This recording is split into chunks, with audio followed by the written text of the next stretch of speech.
Spoiler alert, friends! This amazingly charming tarot is without a question my most anticipated Tarot de Marseille for 2022, and it's an immediate favorite of mine.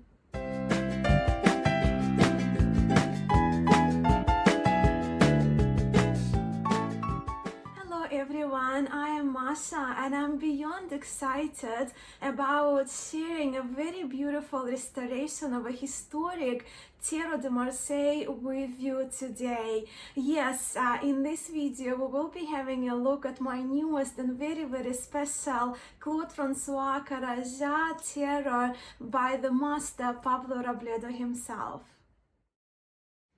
I received this tarot earlier this week, but in all honesty, having followed Pablo Robledo's restoration process of the Karajah tarot, I was already in love with it. But when I had these cards in my hands, I kind of went to tarot heaven, if there is one. But okay, it's enough of my excitement. As you know, I love Pablo Robledo's work. I am a huge fan. I admire his craftsmanship, and I always get excited because his decks become my favorite, and this one is no exception. But this restoration of Claude Francois Karajah tarot dates around 1815, and this restoration is based mainly on the only full existing copy which is kept in the British Museum of London.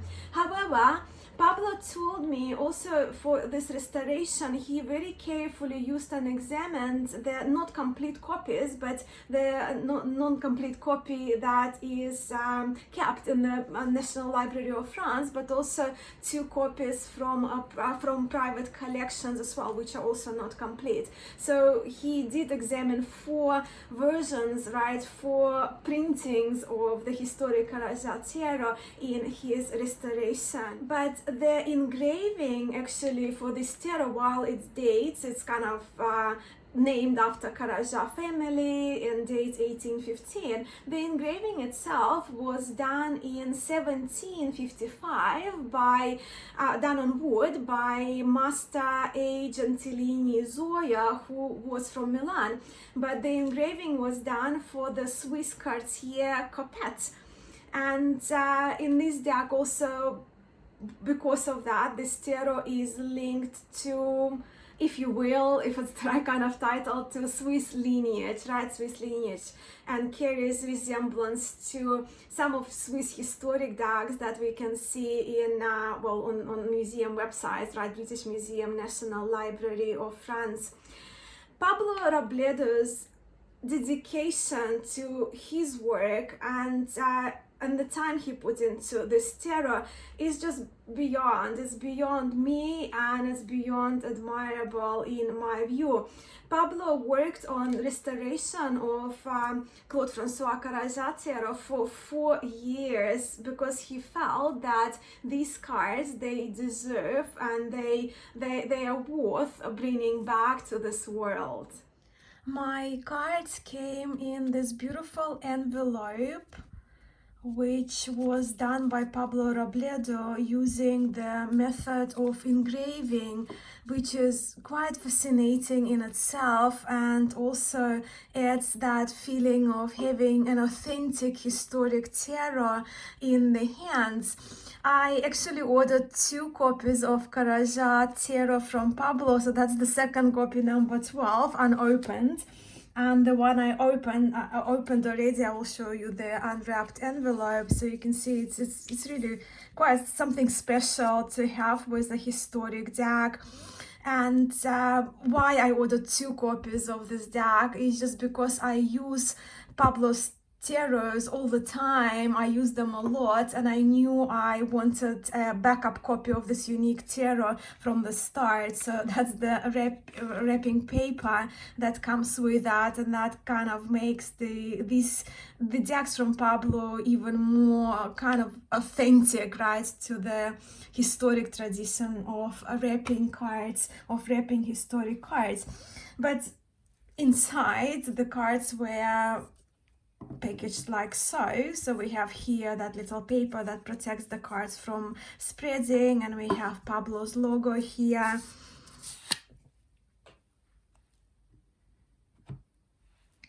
I also received extra card, the Empress from, I trust that would be an engraving from Marcela Otero, from Pablo Robledo as well. And Karaja comes with 2 extra cards. So we have the information card, the title card, if you will. So here it explains that Tarot of Karaja dates 1850, comes from Chambéry area in France and restored by Pablo Robledo. So this is copy 11 out of 34. And it was done in March 2022. They are the backings.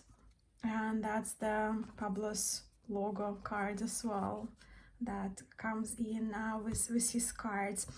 The cardstock is lovely. While it has that kind of the flower petal finish, I would say, right? So the cards are very, very matte, but you can see how pliable it is. The cards, they riffle, shuffle just beautifully.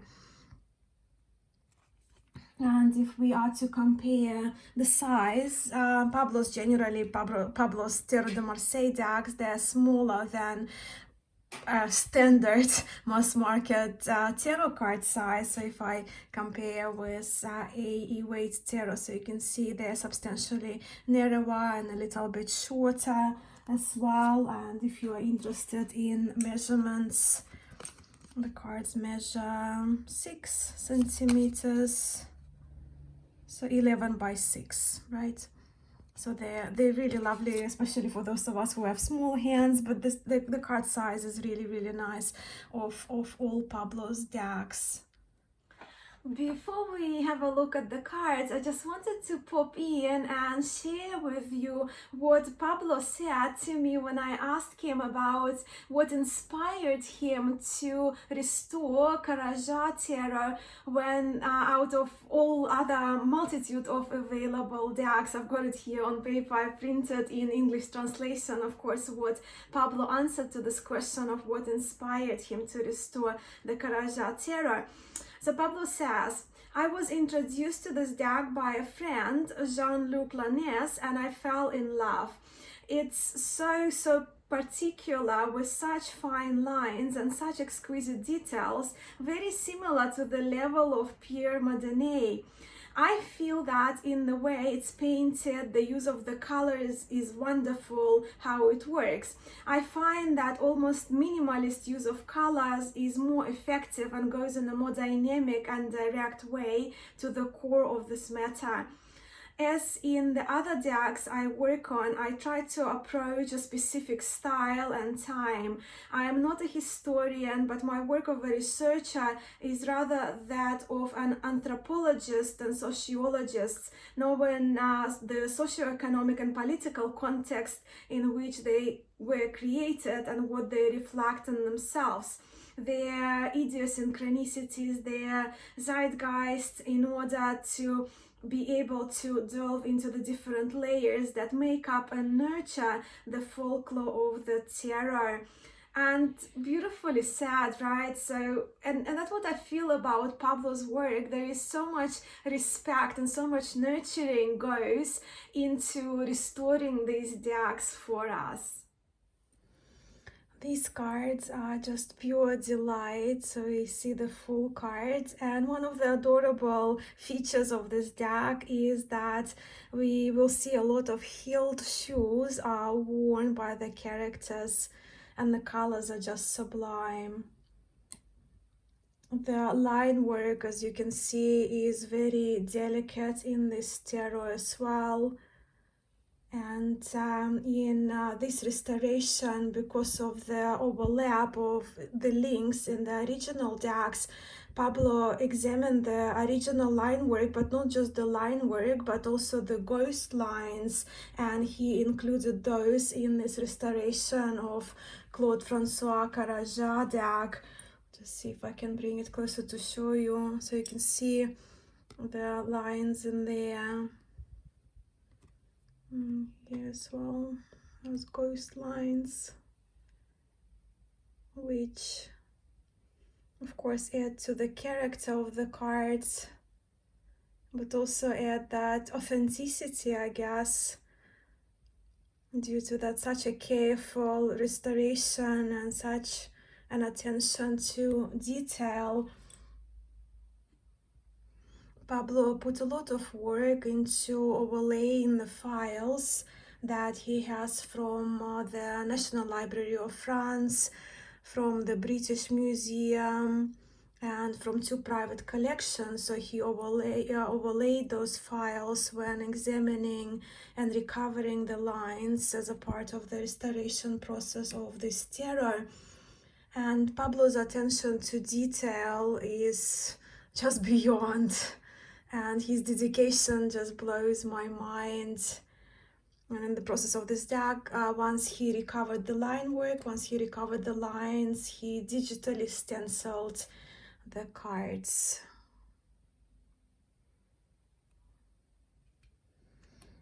Let's see our Cupid without a blindfold. But you can see the faces are very gentle in this tarot. Just have a look at the horses in the Chariot cards. It's just so unique. Well, in quite a few Swiss decks, we do see that the horses are actually looking at each other, which is absolutely adorable. But also in this card, we can see that Carajat Tarot does not really fit into type 1 or type 2 Tarot de Marseille decks. It's sort of kind of a blend, right, of the details we find in some of the cards of type 1 and some of the cards of type 2 Tarot de Marseille. Like, for example, we see here the oyster canopy curtain details, but we see the initials of the engraver A.G. Zoya in this Chariot card.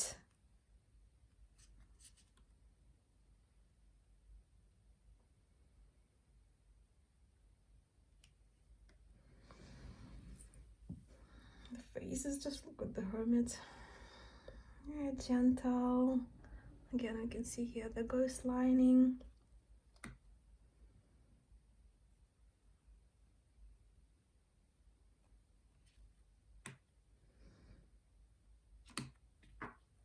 I love how this lion is light blue, gray blue, and sort of like a dog looking and almost smiling. To me, at least. And I love how that stenciling is not perfect, so we can see the bleeding outside of the lines, which adds to the charm of the deck. And what unique stenciling we also see in the death card, right? So that space in between here. I had Agnes Kaplö from Cartagram earlier this week on my channel for an interview, and she kind of looks at this space as a triangle, which I guess can be added into the reading, right? So when we interpret these cards, Temperance is absolutely stunning. And again, we see here on the extra ghost imprints, ghost lines. Devil, no face on the belly for this one.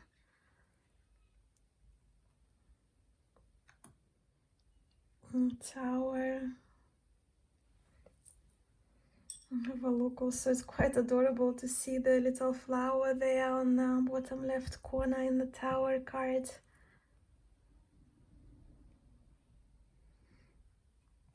I'm sorry for the light, it's so dark and it's been raining pretty much all week, so it's the best I can do.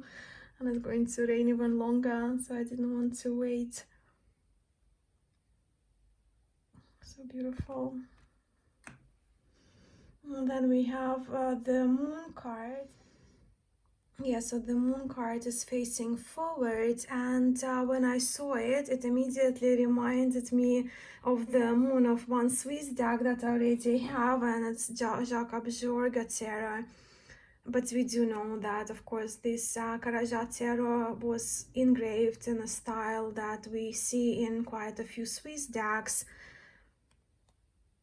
And while of course generally facing forward moon is a sign of type 1 Tarot de Marseille, but the style of the moon is rather different than we see in, let's say, for example, Jeanne Dodal Tarot, and this Jeanne Dodal is also by Pablo Robledo, so those moons are quite different.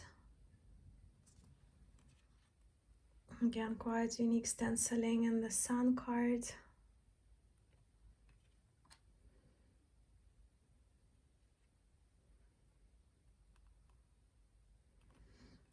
Yeah, I'm absolutely in love. And the Sun also, did you see? Just the flower is just there, little flower in between those two children. And the world is absolutely beautiful. I love all of the cards, but the world cards, star cards, they're some of my favorite cards in tarot, and this one is not an exception. Let's flip through the minors now, beginning with the suit of batons. I love the coloration, as I mentioned to you, but I can gush over Pablo's decks for days and nights and years to come.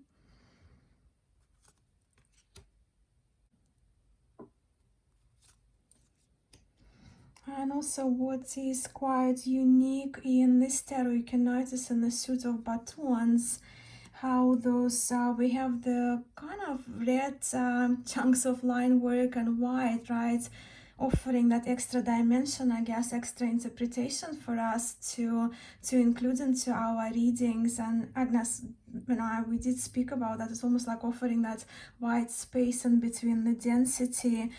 Let's say just compare it to Jeanne Dodal Tarot, right? So it's kind of unique stenciling that we see in Karaja Tarot.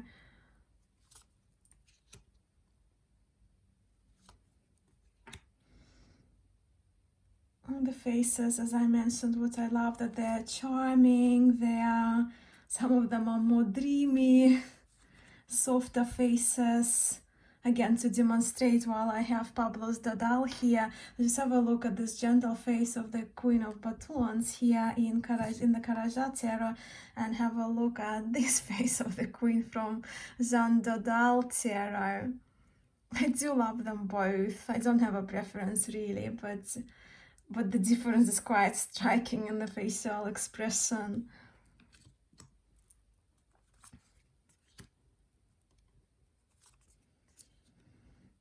With the cups, we see here, of course, Zoya. Zoya is A.G. Zoya, right? So the name of the Italian Milanese engraver from Milan, and engraving was done in 1755. And in the Two of Cups, we see the mentioning of Karaja family, Grand Tarot.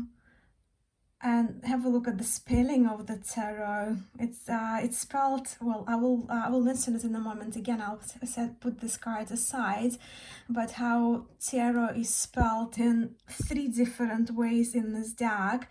But of course, the reference here also comes to Chambéry in France, the Alpine town in France where Karaja family operated from.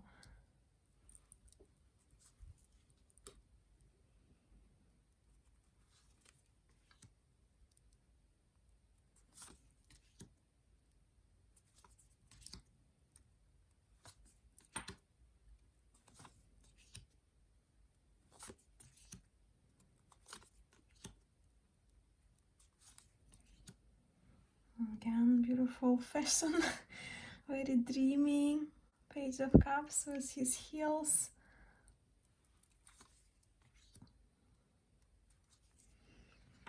This Queen of Cups is possibly one of my favorite Queen of Cups in historic Tarot de Marseille decks. I love her gown, I really love the colors. She's just really beautiful to me. The suit of Queens. So again, have a look how we have different spelling of Tarot. So you see A-R-R-A-U, and here we see T-E-R-R-A-U. And if we have a look at the wrapper of this deck, it's another spelling that's included here, which is quite interesting. So you see tarot with X at the end. It's a little bit of deviation from my side here for a moment, but being a language person, it was so interesting for me to see these three different spellings, as I just pointed out, for tarot featured in one Karaja deck. And the first time, of course, I saw those were in Pablo's posts, when Pablo Robledo's posts in his social media, when he was sharing his process of restoration of Claude Francois Karaja tarot. But only this morning, as I was reading my newest book, Vintage Tarot Text, these words spelled this way appeared again, ending like tarot ending with U-X and A-U, which it may not be strange, but for me, it's one of the newer ways I saw the word tarot was spelled in at those times, right? This book, by the way, it's amazing. I'm still on the first part of it. I'm only kind of 50 plus pages in, but it offers the translation of the works of Antoine Coeur de Gébelin and de Foyel as well, which it's kind of second part of the book. I'm not there yet, but what I wanted to bring to your attention that this morning I saw this word again. It's on page 33 if you have this book. So it says here, the French scholar, we're talking about the Gébelin, had known of the tarot early. In the 5th volume of Monde Primitif, it appears in a glossary of French words where it's spelled tarot, T-A-R-R-A-U-X, which is kind of fascinating, right? So we're talking about the 5th volume which was written in 1777 to 1778.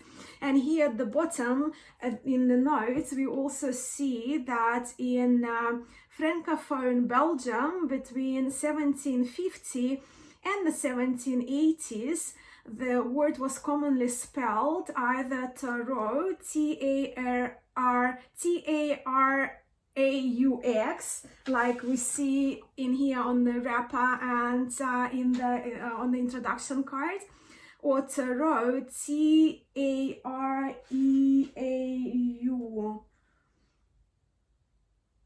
And here we don't have E, but we just have a U, so it's another different spelling, right?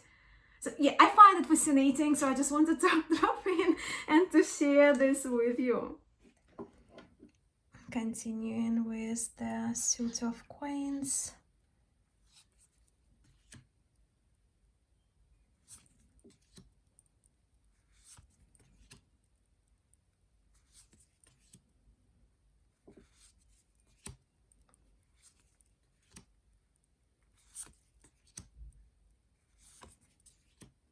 Some more heels.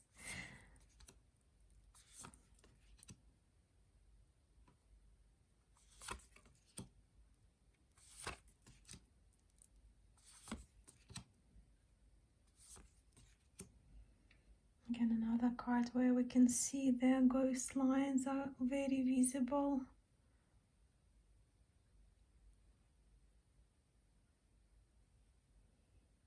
Sword there.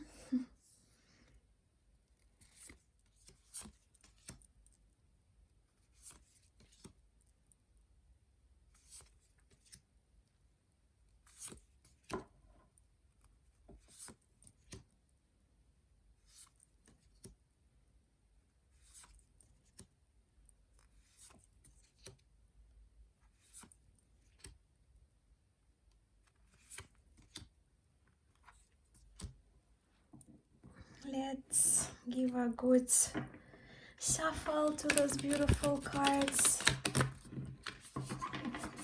I did my birthday reading with them already, and I've been pulling them every day since I received them just the day before my birthday.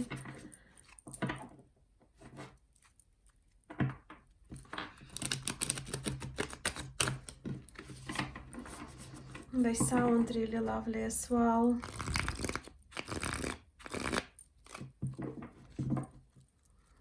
Just draw 3 cards just to see how they look next to each other.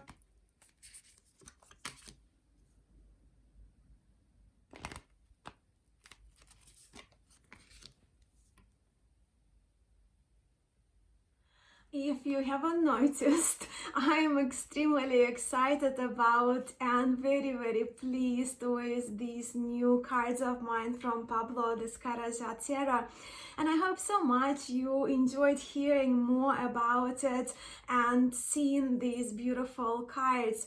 I love and I highly respect Pablo's work and craftsmanship, and his tarots are among my most special tarots, and for sure his tarot decks are the most magical for me. I absolutely adore Pablo's Jean Dodal deck, which I have in my tarot library. His Vandenboer Flemish tarot is fantastic. The Besançon tarot, that is collaboration between Pablo Robledo and Agnes Capleux of Cartagram, is just delightful and sublime, and now I have the charm of a tarot in this beautiful Claude Francois Caraja Tarot 1815.